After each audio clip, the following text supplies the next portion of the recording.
Assalamualaikum warahmatullahi taala wabarakatuh dan salam sejahtera semua. Dalam video kali ini saya akan membincangkan penyelesaian soalan Ujian Selaras 1 SP015 iaitu soalan dari topik 1 hingga topik 5. For question number 1, given the equation of pressure which is P is equal to rho GH, you need to determine the dimension of G. Before we solve this question, just to recall back what you have learned, the concept that relate to the dimension, we have the basic quantity of mass with the dimension m, the length with the dimension of l, and time the dimension of t. And the way we solve the question, for example, if we have force here, so the dimension of force is equal to the dimension of m times with dimension of a, and mass m, the dimension is m, and a, acceleration, the dimension is lt minus 1. So you get the dimension for force is mlt negative 2. So for question number 1, first write down the physics equation, which is P is equal to rho GH. Second step, you write down the dimension equation and rearrange so that you can determine the G following the dimension equation. And what you need to do next is substitute the dimension for each physics quantity inside the equation. For example, P represent ml minus 1t minus 2, rho ml negative 3, and H is L. Finally, when you solve this, you will get the dimension for G is LT minus 1. For question number 2A, a private aircraft start from rest on the runway and begin to speed up.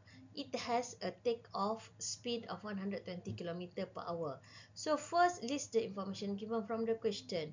So here, because of the aircraft start from rest, so U is equal to 0.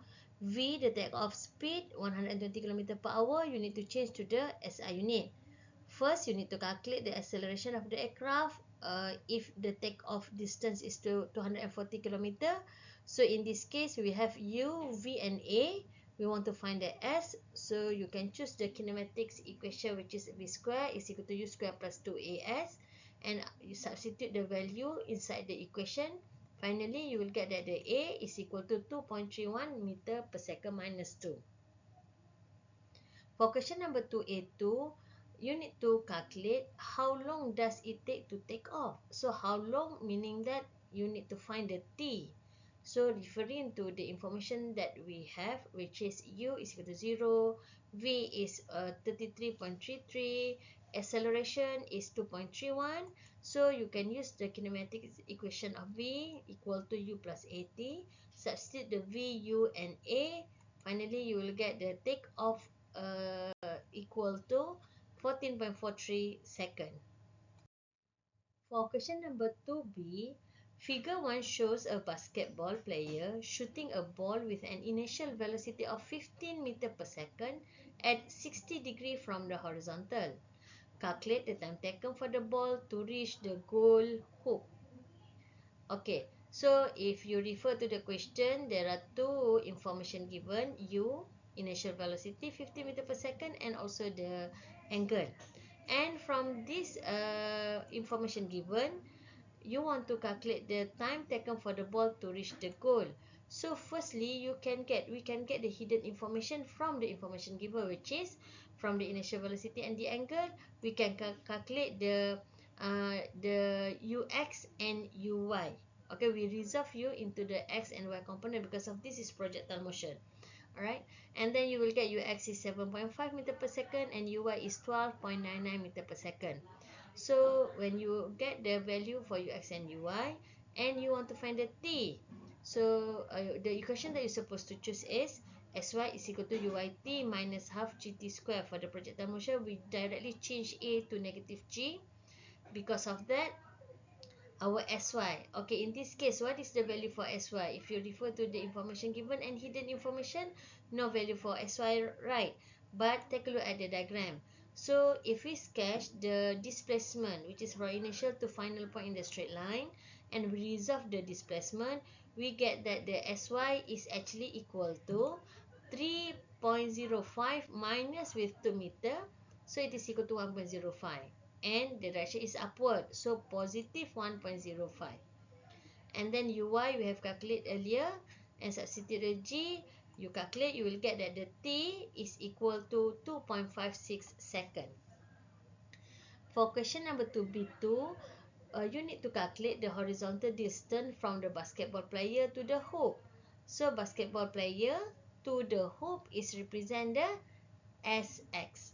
Okay, so to find the displacement at the X component, we know that the equation is SX equal to UXT because of G at the X component is equal to 0, no G at the X component. Uh, because of our UX is 7.5, our T just now is 2.56. Because of that, we get the SX, or the distance from the basketball player to the hoop, is 19.2 meter. For question number 3A, a 120-gram tennis ball is moving horizontally with the speed of 35 meter per second, strike a racket and bounce back at a speed of 45 meter per second within 0.1 second. Calculate the force applied to the tennis ball. Okay, firstly, just to illustrate what happened to the tennis ball, initially moving to the left, let's say with the initial velocity of 35, and rebound back. When the tennis ball rebound back, the speed now is negative 45 meter per second, which is opposite direction with the initial speed. And referring to the given information, because of the mass is 120 grams, so change to the SI unit so that all the unit is standard in the SI unit, and calculate the force. To calculate the force, we will use the impulse-momentum theorem. Because of from impulse-momentum theorem, we can calculate the force. So impulse-momentum theorem states that J is equal to change of momentum, so mv minus mu, and then impulse itself is equal to F delta T. So we have all the information here, just need to substitute, and don't forget to substitute V, which is equal to negative 45. And if you calculate, you will get that the force applied to the tennis ball is equal to negative 96 Newton.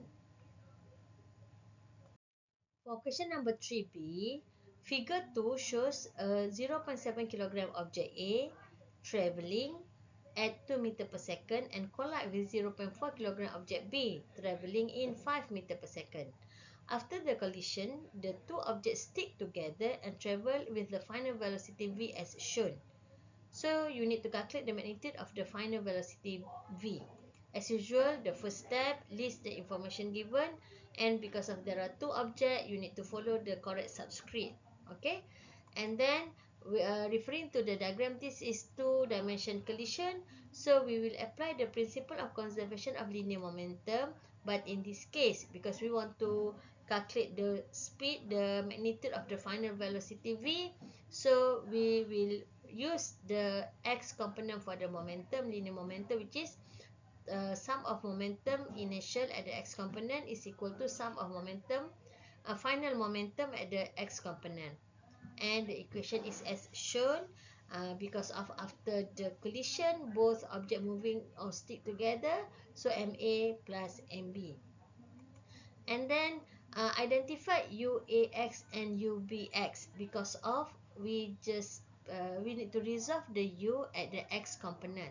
So at the x component, UAX is equal to 2 cos 35 degree and UBX is 5 cos 18 degree, referring to the angle and the magnitude of UA and UB.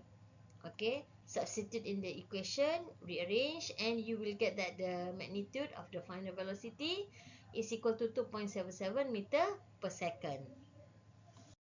For question number 3C, figure 3 shows cable supporting a weight 200 Newton chicken rice shop advertisement board. First question is, you need to sketch a free body diagram to show all the forces acting on point P. So for the free body diagram, if you look at the figure 3, there are cable 1 and cable 2 with the tension T1 and T2 and with the specific angle which is 30 and 60 degree respectively. And also because of the advertisement board, the weight is 200 Newton. So we have another forces here which is the weight W. So this is your free body diagram. For question number 2, you need to determine the tension on the cable 1 and cable 2. Meaning that we want to measure, you need to determine the T1 and T2. So my suggestion is don't disturb your free body diagram, your answer in one.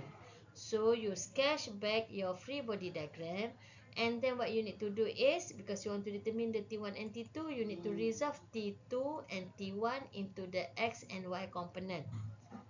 Alright, when you resolve, then take a look at the X component. Okay, at the X component, we know that the advertisement, the referring to the diagram, the cable support the board. So total forces exerted at the X component is equal to 0. And if you look at the free body diagram here, there are two forces at the X component, which is T1X to the right and T2X to the left. So T1X minus T2X is equal to 0. And substitute the value, you will get the relationship between the T1 and T2. So we consider this is the first equation, because we do not know yet the value for T1 and T2. And then to form the second equation, you can refer to the Y component. So same with the X component, total forces exerted at the Y component is also equal to 0, because of it is not moving upward or downward, or it is in equilibrium. So the forces involved at the Y component is T1Y to upward with a T2Y, so plus, and W is downward, so negative W. And when we substitute all the value that we have referring to the question, so we get the second equation. What you need to do next, you can calculate either T1 or T2. So if you substitute equation 1 into 2, you will get the value for T2 first, which is T2 is equal to 172.4 Newton. And how about T1? Okay, because you have the value for T2, you can substitute in the equation 1. You will get that the T1 is equal to 100 Newton. Okay? For question number 4A, a 300-gram object slide 80 centimeter along a horizontal tabletop. How much work done on the object by the frictional force if the coefficient of kinetic friction is 0.2? So this is just to show the figure that relate to the question, and also this is all the information given from the question. First, we need to sketch the free body diagram so that we know the forces exerted on the object. And if you refer to the question want you to calculate the work done on the object by the frictional force. So first you need to determine the magnitude of the frictional force. So referring to the equation of frictional force, mu n, we know that referring to our free body diagram, n is equal to mg, so we just replace and substitute the value. First we can calculate the frictional force, which is 0.59 Newton. So from the value of frictional force, we can substitute in the work equation, which is work is equal to Fs cos theta. Theta is the angle between the F and S. So in this case, if you refer to our diagram, the angle between the F and S is 180 degree. Because of that, given the work done on the object by the frictional force is negative 0.47 joule. For question number 4B, a ball is shot up from the ground at the speed of 20 meter per second. How high is it when its speed is 8 meter per second? Just ignore the air friction.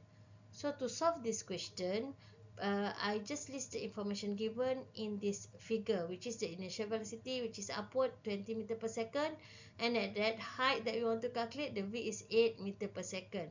So if you refer to this situation, when you want to solve this question, you can refer to the principle of conservation of energy, which is total initial energy is a total final energy, and at the initial energy, the energy involved is only kinetic energy, which is half mu square, and at the height where the v is 8 meter per second, the energy involved is kinetic energy and potential energy. If you refer to this question, we can cancel the m, because at each side of the equation there is m there, and you substitute the value where the u is 20, the v is 8, and we want to calculate the height h. From the calculation, you will get that the h is 17.1 meter. You also can use the kinematic equation alternative. If you do not want to use the principle of conservation of energy, you also can use the kinematics equation. So for kinematics equation, we consider this a free fall motion. So the gravitational acceleration is negative 9.81. Because of that, when you substitute the related values such as V8, U is 20, A is negative 9.81, so you will get the H, which is equal to 17.1 meter 2. For question number 4C, an advertisement claims that a certain 1,200 kilogram car can accelerate from rest to a speed of 25 meter per second in 8 seconds. By using the work energy theorem, what is the average power must the motor produce to cause this acceleration? So we ignore the friction loss. Referring to the question, this is all the information given from the question, and in the question said that you need to use the work energy theorem. So from the work energy theorem, you calculate the work done, which is equal to change of kinetic energy, and when you substitute the value, you will get that the work done is equal to 375,000 joule. From the work done, you can calculate the average power, which is P average is equal to W over T, and our W is, our work is 375,000 joule divided by 8 seconds. And you will get the average power is equal to 46,900 watt. Our last question for the Ujian Selaras 1 is from topic 5. The question is, an object with a mass of 0.3 kg is attached to the end of a string and placed on a smooth surface. The object then moves in the horizontal circle of radius 0.5 meter with a constant speed of 2 meter per second. Calculate the centripetal acceleration and tension in the string. So first we want to calculate the centripetal acceleration, which is represented by AC. We know that the equation for AC is equal to V squared over R. Our V is 2 meter per second and R, the radius of the circular motion, is 0.5. So you will get that the centripetal acceleration is equal to 8 meter per second minus 2. And then to calculate the tension in the string, referring to the motion, so we know that because of this is horizontal motion, so total forces at the x component is equal to Fc because of the object is moving in the horizontal circular motion. So forces exerted is only the tension, so T is equal to MAC. So our mass is 0.3 and the centripetal acceleration is 8. When you calculate, you will get that the tension in the string is equal to 2.4 Newton. Okay, that's it for the discussion of the solution for Ujian Selaras 1 SP015. Thank you for watching everyone. So I wish you all the best.